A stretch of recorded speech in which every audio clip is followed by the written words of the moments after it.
Hey guys, I'm back to Critical Flick. Today I'll be reviewing Spaceman, now streaming on Netflix. So I have to say right away, I apologize for the audio in this video. I actually got a new phone and I film on my phone and I don't have the connector to plug in my mic, so the audio might be a little more muddled than usual. So diving into this film, the film Spaceman stars Adam Sandler as an astronaut who is out in space trying to investigate an anomaly. He's alone. He's been out there for over 6 months. It's a solo mission. And this is a far more somber and dramatic role for Adam Sandler. We've seen him in other films where he does a good job playing a dramatic character. I think this movie may be one of his better dramatic performances. That being said, this movie definitely isn't going to be for everyone. It's very ambiguous. It also is a very, very slow burn. Even I, someone who enjoys these types of films, felt that it was a little slow, particularly in the middle third. So as the story goes with him out in space, he ends up running into a alien spider that's on his spaceship, and it really is ambiguous to whether this spider is real or it's just kind of a physical manifestation of his inner thoughts. I think we're supposed to lean a little more towards he's imagining these things,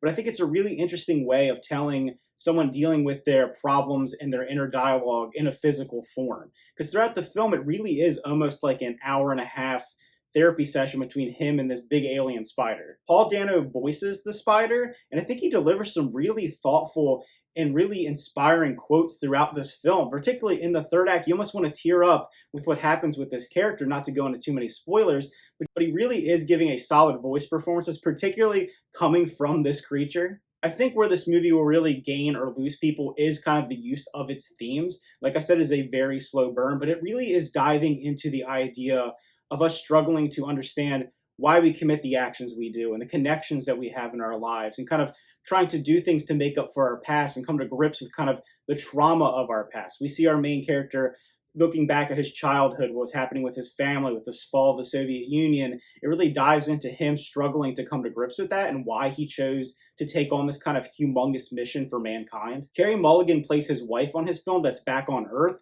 Because he left and they have this kind of disconnect and he's kind of decided to take a different course in life, they feel like they're moving apart and she wants to divorce him and move on, even though he's out there in space. And this creates kind of the main conflict of the story, with it coming full circle by the end. But I do like the idea of it talks about connectedness and how we've come together and kind of the odds of us being who we are and meeting the people we meet and falling in love, and how the universe is infinite, but there is this just web that brings everything together in just such a fascinating way. And I think it really shows that in an interesting symbolism at the end of the film. There's quite a bit of actually beautiful imagery at the end of the movie, which I quite enjoyed.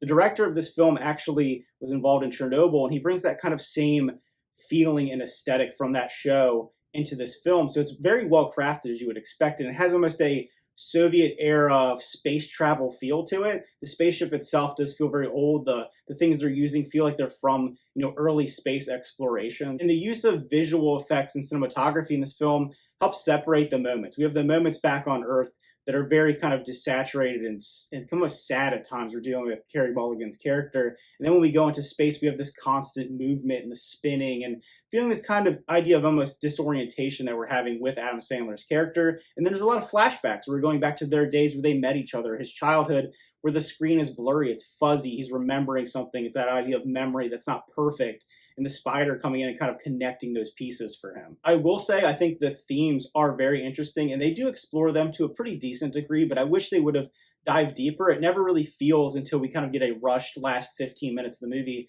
that we're really diving into what we're trying to say here. And it feels like they're trying to just kind of hit the hammer on the head by the end. You kind of get the gist of what's happening in this movie pretty quickly. So that middle, probably about 45 minutes of the movie, just feels like an exercise in repeating the same thing kind of over and over and over again. So I do enjoy the themes. It feels like it maybe could have been tightened up a little bit, but being under 2 hours long, I'm not quite sure how you would do that without it being a short film. But I do like the performances. Like I said, I think it's a great performance from Adam Sandler. Really good voice performance for me from Paul Dano. The visual effects are solid, but again, I think this movie will lose people because of the ambiguity and the strangeness of it at times. Maybe almost the unnecessary strangeness by the end of it. So if I were to rate Spaceman, I would probably give it a solid 7 out of 10. If you check it out, let me know what you thought about it. I would really love to hear from people that maybe really didn't like the movie or didn't connect with its messages at all, because I'd love to hear other opinions. If you really love the movie, make sure to share those thoughts below as well. Again, thanks for watching. Remember to like and subscribe, and see you guys next time.